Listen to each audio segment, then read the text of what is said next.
9ஆம் தலைமுறை ஜோதிடர் கோபாலய்யாவுக்கு இனிய வணக்கங்கள். வணக்கம் மணிகண்டன், எப்படி இருக்கீங்க? நல்லா இருக்கிறோம். சிறப்பு. கடந்த பதிவில் வந்து இந்த 93 நாட்கள்லாம் சிறப்பாக பேசியிருந்தோம். நல்ல ரெஸ்பான்ஸ் இருந்தது. சரி, ரெண்டாவது சூப்பரான டெஃபினேஷன் தான் சொல்லியிருந்தீங்க. இதுலலாம் பார்த்துருக்கணும், இதில் பார்த்து கவனமாக இருங்க, இந்த விஷயம்லாம் வரப்போகுது, ஒரு லக்கு அதிர்ஷ்டம்லாம் கிடைக்க போகுதுன்னு சொல்லியிருந்தீங்க. அற்புதமாக இருந்துச்சு. ஸோ இப்போ என்னன்னா ஒரு புதுவிதமான ஒரு கண்டென்ட் தாங்க. எல்லாத்துக்கும் ஒரு கவலை இருக்குது. என்னன்னா ஒவ்வொரு ராசி வந்து நம்ம நினச்ச மாதிரி இருக்க முடியாது. எனக்கு சிம்ம ராசி வேணும், இல்ல மேச ராசி வேணும் அப்படின்னு நம்ம அந்த புடிச்ச ராசியில போய் இப்ப ஜனனம் எடுக்க முடியும். கண்டிப்பா குறிப்பிட்டு நம்ம ஜனனம் எடுத்திருக்கிற நம்ம கருமாவை சார்ந்துதான் ஒவ்வொரு ராசியில பிறந்திருக்கோம் அப்படின்னு நான் நினைக்கிறேன். மேபி இருக்கலாம். அப்படி இருக்கும்போது இப்ப மேச ராசி எடுத்துட்டோம்னா உண்மையாலே மேச ராசியில பிறக்கிறதுக்காக நம்ம என்ன கர்மா வாங்கிட்டு வந்திருக்கிறோம், இந்த பிறப்பின் சான்று என்ன, எதுக்கு நம்ம மேசத்துல பிறக்கணும், அது செவ்வாயின் ஆதிக்கம் கொண்ட இந்த ராசியில ஏன் பிறக்கணும் அப்படிங்கிற விஷயத்த சொல்லுங்க. அதே மாதிரி இவங்க ஒட்டுமொத்த பிரச்சனை தெரிஞ்சோ தெரியாமையோ நிறைய பிரச்சனைகள் வந்து பாவத்துக்கு ஆளாயிருப்பாங்க, சாபக்கேடா கூட இருக்கலாம். ஸோ இதெல்லாம் கண்ட்ரோல் பண்ற மாதிரி இருக்கக்கூடிய ஒரு இஷ்ட தெய்வங்கள், இந்த பிரச்சனைகள் தீர்க்கக்கூடிய ஒரு தெய்வங்கள், அதை பத்தி கொஞ்சம் சொல்லுங்க நம்ம நேர்களுக்காக. ஏன்னா ரொம்ப நாளா இதுக்கு வந்து பண்ணணும்னு எதிர்பார்த்துருந்தோம் இந்த எபிசோட. இன்னைக்குதான் அது தருவாயில் அமைஞ்சிருக்கு. அதை பத்தி சொல்லுங்க ஐயா.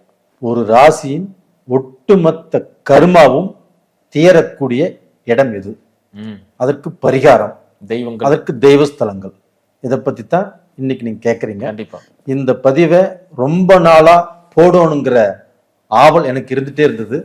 கரெக்டா இன்னைக்கு தான் டைம் செட்டே இருக்குது. இப்போ வந்து ஃபர்ஸ்ட் என்னை வாழ வைக்கும் ஸ்ரீ அம்பிகை ஜோதிடத்துக்கு என்னுடைய வணக்கம். அது போக என்னுடைய நேயர்களுக்கும் என்னுடைய மனதார நன்றியை சொல்லிக்கிறேன். இன்னைக்கு வந்து நம்ம மேசராசிக்கு இந்த கரும வினைகளை பத்தி பேசும்போது ஃபர்ஸ்ட் மேசராசி இதுக்கு கொடுத்து வைத்திருக்கணும். ஏன் சொல்றேன்னா காலப்புருஷ தத்துவம், அதுல வந்து முதல் இடம் இந்த மேசராசி தான். எப்பவுமே இந்த அஞ்சாம் இடம் தான் ஒருத்தருடைய அறிவு, திறமை, பொறுப்பு, அவங்களுடைய செல்வம், செல்வாக்கு, இது எல்லாத்தையும் பற்றியும் சொல்றது. அந்த அஞ்சாம் இடத்து அதிபதி சூரிய பகவான். அந்த சூரிய பகவான் மேசத்துல வந்து செவ்வாயுடைய வீட்டுல உச்சம் பெறுகிறார். சொல்றது கரெக்டா புரியுதுங்களா? அப்ப அந்த உச்சம் பெறும்போது இந்த மேசராசிக்காரங்களுக்கு தலைமை இடம். நான் வந்து அதை சாதிச்சே தீரணும், நான் முதலிடத்துக்கு வந்தே தீரணும் அப்படிங்கிற எண்ணங்கள் அவங்க மூளை நிறைய இருக்கும். அப்ப அந்த எண்ணத்தோடு தான் அவங்க செயல்படுவாங்க. நாம் சின்ன வயசுல ஸ்கூல்ல படிக்கும்போது 5வது 6வது இல்ல 10வது படிக்கும்போது ஸ்கூல் லீடர் ஆகணும், நாம பீப்புள் லீடர் ஆகணும் அப்படிங்கிற அந்த எண்ணங்கள் நம்மளுக்கு வந்துடும். அப்ப அந்த எண்ணங்கள் வரும்போது நம்ம தலைமை பீடத்துக்கு வரும்னு நினைக்கும் போது சிலரை தள்ளி விட்டுட்டு தான் அந்த தலைமை பீடத்துக்கு நாம் போவோம். அப்படி இருக்கக்கூடிய காலகட்டத்துல சனி பகவான் இவங்களுக்கு வந்து 11ஆம் இடத்துக்குரிய கிரகம் சனி பகவான் இவங்களுடைய ராசியில நீச்சம். அப்ப என்ன ஆகுன்னா ரொம்பவுமே கஷ்டப்பட்டு எடுத்தோடனே ஒரு தலைமை பொறுப்பு கிடைச்சிடாது. ஈஸியா அந்த தலைமை பொறுப்புக்கும் வர முடியாது. இவங்க எது நினைச்சாலும் பெரிய லெவல தான் நினைப்பாங்க. அந்த இடத்துக்கு வரணும் அப்படின்னா நிறைய அந்த கரும வினைகள், அப்ப நிறைய கஷ்டப்பட்டு போராடி அந்த தலைமை இடத்துக்கு வந்துடுறாங்க. எப்படி இருந்தாலும் வந்துடுறாங்க.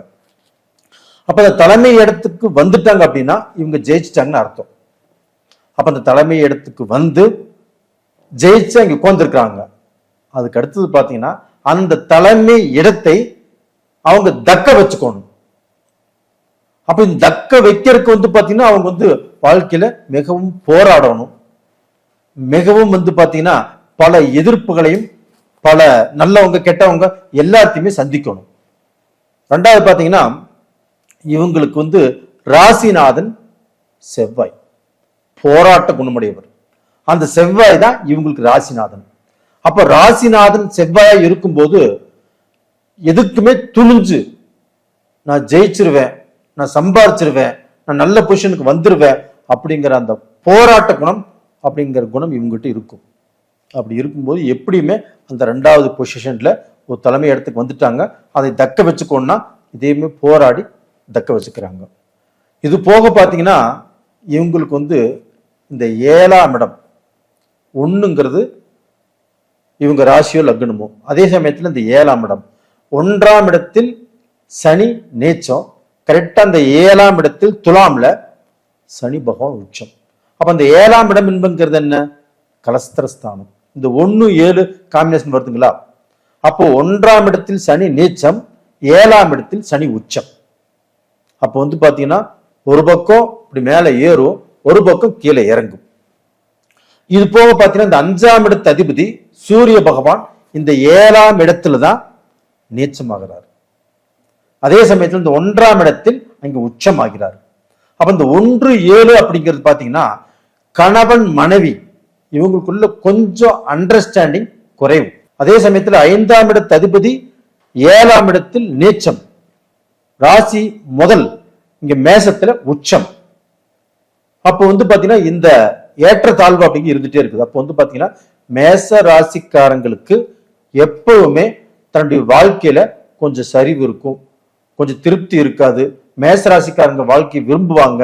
ஒரு சிலர் பாத்தீங்கன்னா வாழ்க்கையில அந்த திருப்தி கிடைக்காம போயிட்டே இருக்கும். டோட்டா இப்படி இருக்கும். இதே சமயத்துல பாத்தீங்கன்னா அந்த துலாம் ராசியில தான் சுக்கிர பகவான் உச்சம், சாரி சுக்கிர பகவான் ஆட்சி. அங்க அதே ராசியில் இருந்து 7ஆம் பார்வையாக மேசராசியை பார்க்கிறாங்க. அப்போ பொருளாதாரம், அப்ப அந்த பொருளாதாரத்துல உயர்ந்த நிலைக்கு வரணும் அப்படிங்கிற எண்ணம் மேசராசிக்காரங்களுக்கு ஆரம்பத்திலேயே வந்துடும். ஒரு 25 வயசு பையன் எனக்கு நிரந்தர வருமானம் வரணும், எனக்கு வாடகையாவது வரணும், இல்லையா எனக்கு பாத்தீங்கன்னா ஏதாவது இப்போ பேங்க் டெபாசிட் பண்றோம்னா அதுல ஒரு நிரந்தர வருமானம் வரணும். இது மாதிரி அவங்களுக்குன்னு ஒரு எண்ணம் அப்பவே வந்துடும். 25 வயசுல யாரும் அப்படி நினைக்க மாட்டாங்க. ஆனா மேசராசியில பிறந்தவங்க எனக்கு லைஃப் லாங்கா ஒரு நிரந்தர வருமானம் வரணும் அப்படிங்கிற எண்ணங்கள் உருவாகும். அதுக்கு தகுந்த மாதிரி அவங்க பொருளாதாரம், அவங்க சம்பாதிக்கணும், சாதிக்கணும் அப்படிங்கிற பாடுபடுவாங்க. எப்படியுமே அதுல முன்னுக்கு வந்துடுறாங்க, சம்பாதிச்சிடுறாங்க, சாதிச்சிடுறாங்க. ஆனா அதே சமயத்துல பாத்தீங்கன்னா குடும்ப ரீதியாக சில குழப்பங்கள் இவங்களுக்கு போயிட்டே இருக்கும். அப்ப பாத்தீங்கன்னா ஒரு சிலருக்கு தான் மேசராசிக்காரங்களுக்கு குடும்பத்தில் பிரச்சனைகள் வந்துட்டு இருக்கும். இன்னொரு சிலராகப்பட்ட இப்ப நீங்க இருக்கிறீங்க, பாப்பா நம்ம 2 பேரும் கோயிலுக்கு போயிட்டு வந்துடலாம், இல்ல திருத்தணி போகலாம் அப்படின்னு சொல்றீங்க. நான் என்ன சொல்றேன்னா, நான் வர்றேங்க, எங்க வீட்லயுமே சொல்லிட்டு அவங்களையும் கூட்டிட்டு வந்துடுறேன், இல்லை அவங்க அக்கா பசங்க இருக்காங்க அவங்களையும் கூட்டிட்டு வந்துடுறேன், எங்க மாமனார் இருக்கிறார் இல்ல மாமியார் இருக்கிறாங்க அவங்களுக்கு வயசாயிடுச்சு அவங்க இன்னும் எப்ப கோயிலுக்கு போறாங்களோ அவங்களையும் கூட்டிட்டு வந்துடுறேன். இப்படி எல்லாத்தையுமே இழுத்து போட்டுட்டு வரக்கூடிய எண்ணம் இந்த மேசராசிக்காரங்க கிட்ட மட்டும்தான். அப்படி எல்லாத்தையும் இழுத்து போட்டுட்டு கொண்டு அந்த கோயிலையும் காட்டிட்டு வந்துடுவாரு. அது போக பாத்தீங்கன்னா மேசராசியில பிறந்தவங்க தான் அவங்களுடைய அப்பா அம்மாவை, இப்ப மேசராசியில பிறந்தவங்க ஒரு குடும்பத்துல ஒரு 5 பேர் பிறந்திருக்காம வச்சுக்கோங்களேன்.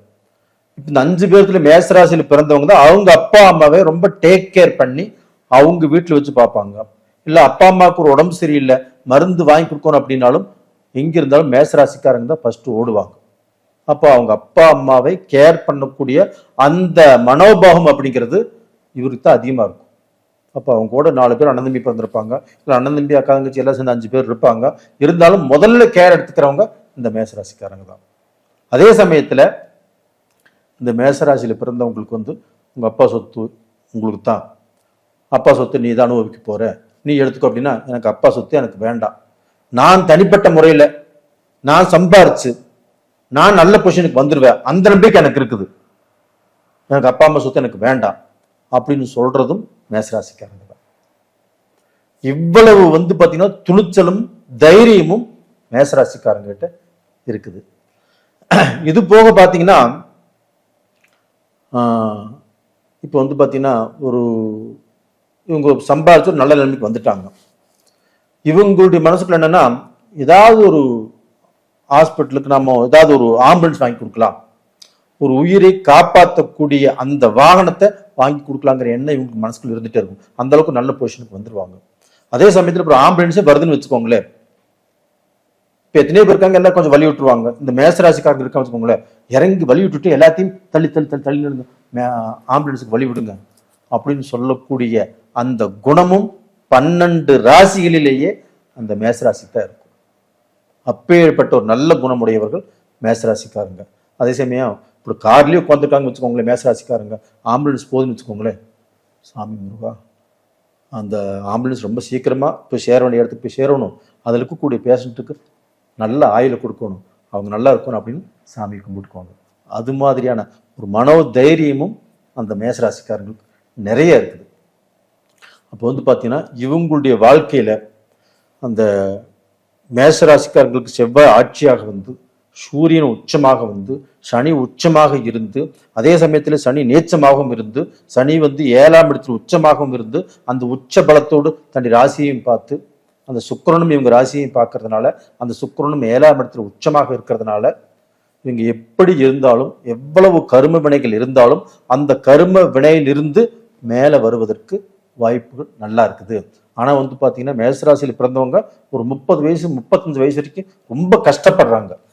கஷ்டப்பட்டு அப்புறம்தான் ஒரு நல்ல பொசிஷனுக்கு வர்றாங்க. புரியுதுங்களா?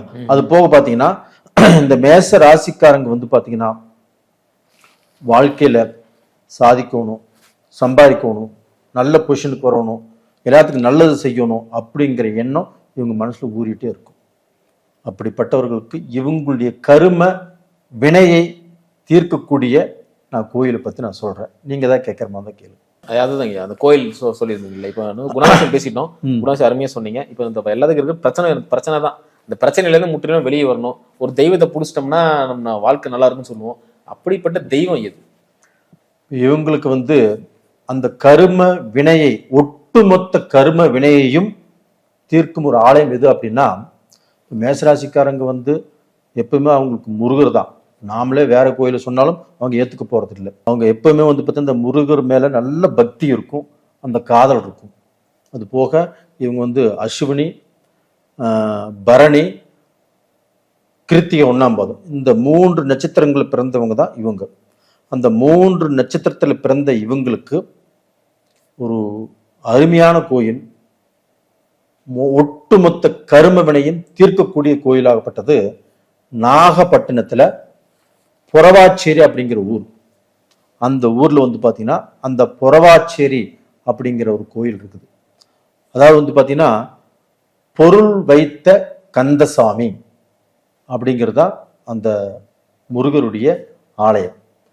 அந்த கோயிலுக்கு போய், அதாவது நாகப்பட்டினத்துல சிக்கல் அப்படிங்கிற இடத்துல இருந்து 1 கிலோமீட்டர் போனா போதும் இந்த பொறவாச்சேரிங்கிற வந்துடும். இந்த பொறவாச்சேரி அப்படிங்கிற அந்த கோயிலுக்கு போய் அவங்க மனம் உவந்து, அவங்க வந்து பார்த்தீங்கன்னா வாழ்க்கையில தான் வந்து நிரந்தர வருமானம் வரணும், இல்லைன்னா வந்து பார்த்தீங்கன்னா தான் பெரிய லெவலில் சம்பாதிக்கணும், இல்லை சம்பாதிச்சு நம்ம சேர்த்து வச்ச பொருளை நல்ல அந்த சேவைகளுக்கு பயன்படணும், அப்படி எந்த பிரார்த்தனை பண்ணாலும் அந்த பிரார்த்தனை எல்லாமே இவங்களுக்கு வாழ்நாள் பூராமே நடப்பதற்கு அந்த பொறவாட்சி முருகரை கும்பிட்டு வந்தாங்கன்னா ரொம்ப நல்லா இருக்கும்.